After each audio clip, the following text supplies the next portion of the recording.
기억할게. 내가 무태 나와 있어. 바다에서 허우적거리고 내가 다 가라앉아가지고 침잠해가지고 계속 나의 아픔을 들여다보다가 이제 무태 나와 있어. 물이라고 하는 상징이 우울과도 관련이 있고요. 동시에 재생과 탄생과도 관련이 있습니다. 그러면 가라앉아 있고 내가 침잠하고 이것들이 어느 정도 이 물이라고 하는 이미지를 만나서 재생하고 다시 태어나는 뭐 이런 과정으로 무트로 나와 있다라고 얘기하는 게 아닐까요?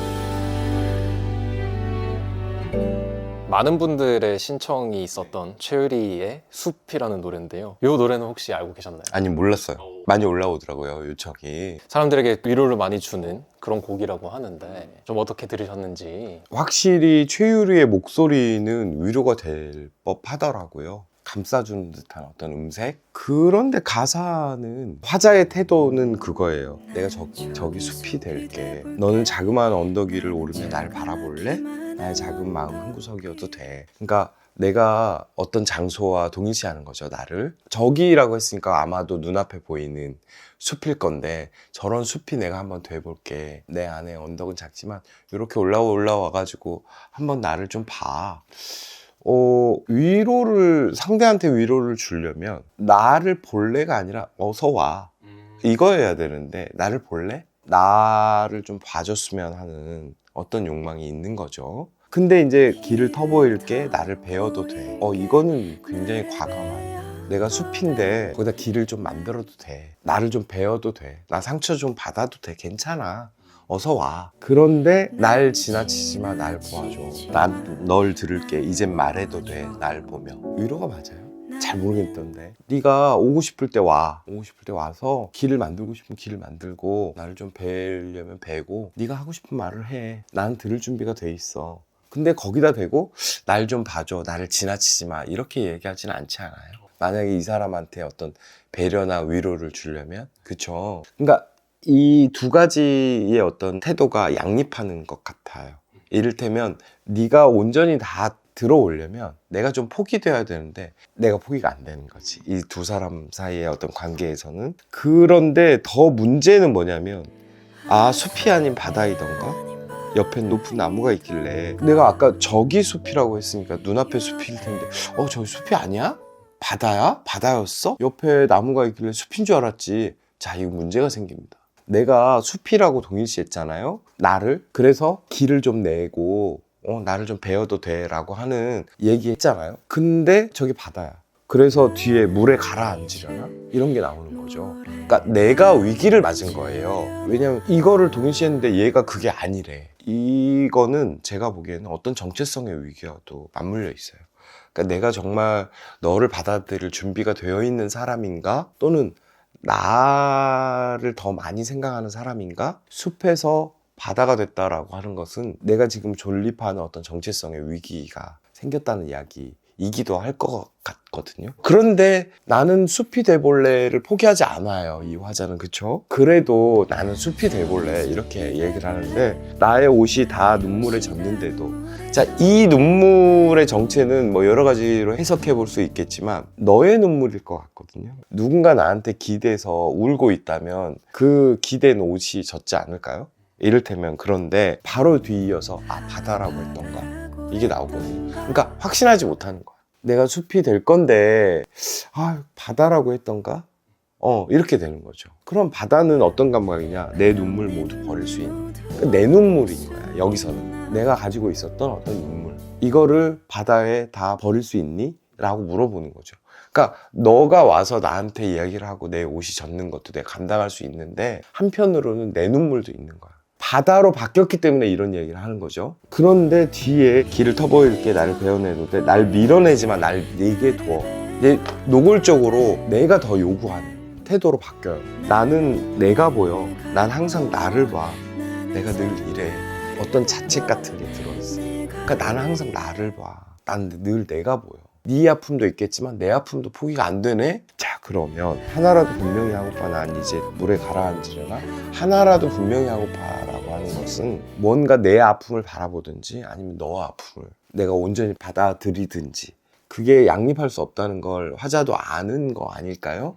이 말은 그래서 나의 눈물 모아 바다로만 흘려보내 나를 다 감추면 기억할게. 저는 이게 이제 조금 이상하게 쓰였거든요. 실제로 음악에서도 흘려보내 나를 다 감추면까지를 부르고 쉬었다가 기억할게 내가 무태 나와 있어 이렇게 부르더라고요. 근데 시에서는 이런 거를 행간걸림이라고 합니다. 나를 다 감추면이 흘려보내에도 걸쳐 있고 기억할게에도 걸쳐 있어요. 근데 우리는 기억할게에 한번 걸쳐서 읽어볼까요? 나를 다 감추면 기억할게. 뭐? 내가 숲이 되려고 했던 거? 혹은 너의 아픔, 너의 고통 이런 것들을 기억해 볼게. 나의 아픔을 다 감추면, 나를 다 감추면. 자, 이 태도는 굉장히 모순됩니다. 왜냐하면 앞에 네가 나를 좀 봐줘 라고 하는 태도가 앞에 있었잖아요. 근데 지금 뭐야?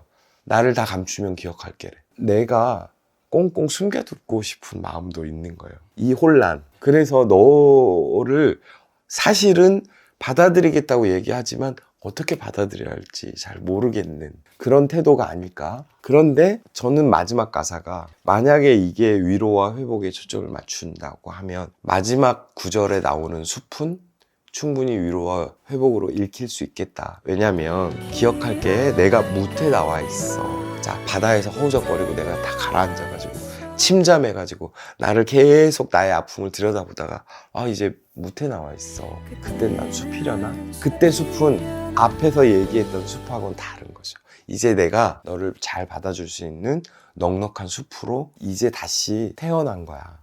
뭐 이런 의미이지 않을까 그런 생각이 좀 들었어요. 그래서 비록 처음부터 위로와 회복이라고 이야기할 수는 없지만 결국 이 노래가 다다른 지점은 위로와 회복. 근데 그 전에 다시 태어나려면 그 혼란들 잠재워야 되겠죠. 그 혼란스러운 어떤 태도 이런 것들이 정리가 되고 양립할 수 없는 어떤 태도들의 혼란들을 어느 정도 해결을 해야 내가 숲으로 다시 재생할 수 있지 않을까 뭐 이런 생각이 좀 들었습니다. 저는 무태 나와 있어로 끝나는 게 너무 좋았는데 숲인가 바다인가 그 과정 중에서는 바다가 좀 부정적인 감정으로 전 그렇죠. 왜냐하면 물이라고 하는 것이 상징이 대체로 우울과도 관련이 있고요. 동시에 또 뭐하고도 관련이 있냐면 재생과 탄생과도 관련이 있습니다. 그러면 아까 가라앉아 있고 내가 나한테 침잠하고 이것들이 어느 정도 이 물이라고 하는 이미지를 만나서 부정적인 것들을 다 뭐 해결했다고 하기는 어렵겠지만 어쨌든 그런 과정들을 거쳐서 재생하고 다시 태어나는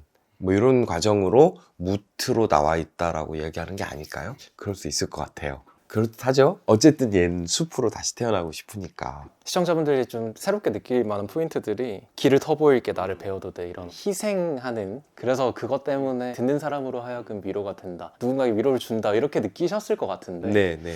이거를 쭉 한번 따라가 보니까 그냥 불완전한 어떤 사람에 대한 이야기 그거를 통해서 사람들이 오히려 더 위로를 받지 않았었을까 그럴 수 있어요. 이게 그런 거 있잖아. 뭐 아낌없이 주는 나무 이런 것처럼 내가 너무 착하기만 하면 너무 당연하게 받아들이거나 아니면 내가 의식하지 않아도 뭔가 이렇게 베풀어주는 그런 느낌인데 모순된 어떤 태도와 정서가 함께 있으니까 그 모순에도 불구하고 내가 너를 한번 받아들여 볼게 요 의지가 강한 거잖아요. 그게 진짜처럼 느껴지지 않았을까요? 마침 김소영의 시옷 우 피읍이라는 시집이 있어서 가져왔습니다.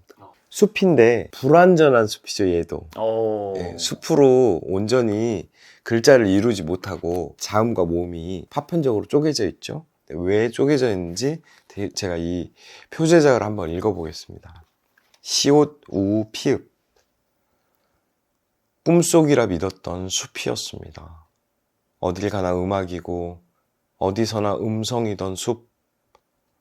저는 환한 잠을 따 광주리에 담았습니다.